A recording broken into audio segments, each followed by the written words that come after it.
안녕하세요. 낚시하는 알미 나간입니다. 자, 오늘은 제가 사용하고 있는 장비하고 채비에 대해서 소개를 좀 해드리려고 해요. 제가 사용하고 있는 장비는 고가의 장비도 아니고요. 그렇다고 프로나 선수급의 장비도 사용을 하고 있는 게 아니기 때문에 어느 누구나 쉽게 접할 수 있는 장비를 사용하고 있고 채비를 사용하고 있어요. 그래서 저처럼 유료 낚시터로 낚시를 다니고 싶은데 장비는 뭘 구매해야 하지? 혹은 채비는 어떻게 해야 하지? 조금 막연해 하셨던 분들에게 이 영상이 도움이 됐으면 좋겠습니다. 요즘에 낚시를 못 가고 있어요. 손이 근질근질한데 일이 너무 바빠요. 그래서 짧게나마 영상을 준비했으니까 많은 분들에게 도움이 되셨으면 좋겠습니다. 시작할게요. 자, 먼저 제가 사용하고 있는 낚싯대입니다. 용성 나이아드기 1.75 430대이고요. 1.75까지는 이렇게 일체형 시트로 되어 있어요. 무게는 169g 정도로 가벼운 편에 속해서 여자인 제가 사용하기에도 무리가 전혀 없습니다. 제가 이 낚싯대를 선택한 이유는 일단은 외관이 그 카멜리온 도장으로 되어 있어요. 그래서 햇빛에 따라서는 색깔이 좀 변하기도 하거든요. 고급스럽고 되게 예뻐요. 그리고 제가 처음 낚시할 때는 가이드라인을 맞추는 게 정말 어려웠거든요. 근데 이 용성 나이아드기는 가이드라인이 대마다 표시가 되어 있어요. 그래서 주야간 낚시할 때도 가이드라인을 보면서 가이드를 정렬을 쉽게 할 수가 있고요. 그 점에서는 제가 이걸 선택하는데 큰 도움이 됐던 것 같아요. 가격은 낚시점마다 다르겠지만 공식 홈페이지에는 192,000원 정도로 기재가 되어 있네요. 가격 대비 부담스럽지 않게 어느 누구나 가볍게 낚시를 할 수 있는 낚싯대입니다. 저는 시마노 그 울테그라 3000번 릴을 사용을 하고 있는데요. 무게도 일단 너무 가볍고 그리고 릴링감하고 드랙 조절이 정말 괜찮아요. 그래서 제가 이 제품으로 사용을 하고 있는데 제가 가지고 있는 그 1.75대 낚싯대하고 무게감이 아주 찰떡입니다. 너무 예뻐요. 네. 자, 다음으로 원줄은 세미 플로팅 3호줄을 사용하고 있어요. 제가 세미 플로팅을 사용하는 이유는 첫 번째는 시인성이 일단 좋아요. 그 유터에서는 옆 사람하고 붙어서 낚시를 하는 경우가 많거든요. 그렇기 때문에 수시로 내 라인 관리를 좀 해줘야 하는데 세미 플로팅 같은 경우는 일단은 시인성이 좋기 때문에 내 라인이 어디로 흘러갔는지 그래서 라인 관리를 쉽게 할 수 있습니다. 그리고 두 번째 이유는 채비 조작이 좀 용이한 점인데요. 원줄이 수면에서 5에서 30cm 정도는 물에 가라앉아 있기 때문에 바람이 불거나 물살이 있을 때 옆 사람하고 엉키거나 하는 일이 덜해요. 저는 주로 반유동 채비에 막대째를 사용하고 있어서 세미 플로팅 사용할 때 채비가 조금 더 안정감 있게 안착이 되는 것 같더라고요. 자, 저는 세미 플로팅을 3호줄을 사용하고 있는데요. 그 드랙 조절만 잘한다면 그 유터에서 참돔하고 병어 그리고 최근에 민어하고 점성어는 문제없이 잡아낼 수 있었어요.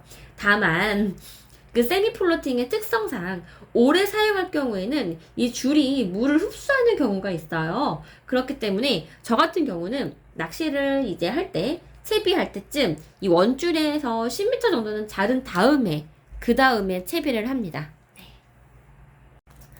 목줄하고 바늘은 시중에 판매하는 묶음 바늘을 사용을 합니다. 목줄은 3호줄에 그리고 바늘은 7호로 주로 사용을 하는데요. 목줄 같은 경우는 낚시하다가 밑걸림이 생겼을 경우에 원줄하고 채비의 손상을 줄이기 위해서 주로 원줄하고 동일한 호수의 목줄을 사용을 하거나 혹은 원줄보다 한 단계 아래의 호수를 사용하는 게 좋아요. 저 같은 경우는 목줄 길이를 20cm 정도로 사용을 합니다. 근데 시중에 판매하는 목줄 같은 경우는 호수가 엄청 길어요. 줄이 길기 때문에 저는 낚시할 때 20cm 정도를 잘라서 사용을 해요.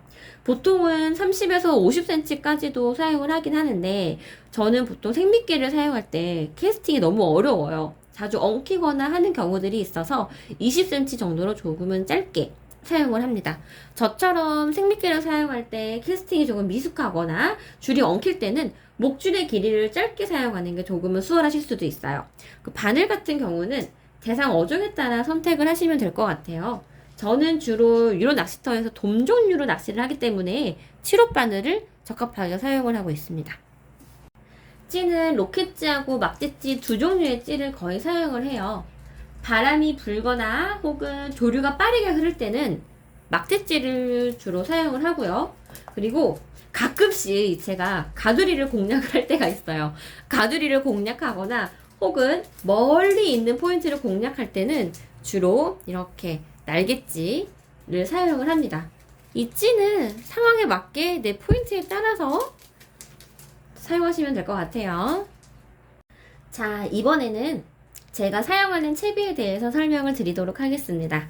저는 단순하고 기본적인 채비만을 사용하고 있어요. 그러니까 채비 전에 먼저 필요한 소품으로는 면사, 반달 쿠션, 찌 홀더, 그리고 찌 스토퍼, 수중 봉돌, V 쿠션, 도래 이렇게 준비를 할게요.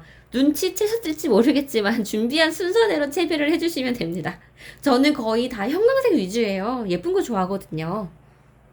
자, 먼저 수심을 조절하는 면사를 원줄에 묶어주세요. 면사가 헐겁게 되면 수심 체크가 잘 안 되기 때문에 면사는 수시로 확인을 해주시는 게 좋아요. 그 다음에는 반달 쿠션을 넣어주시고요.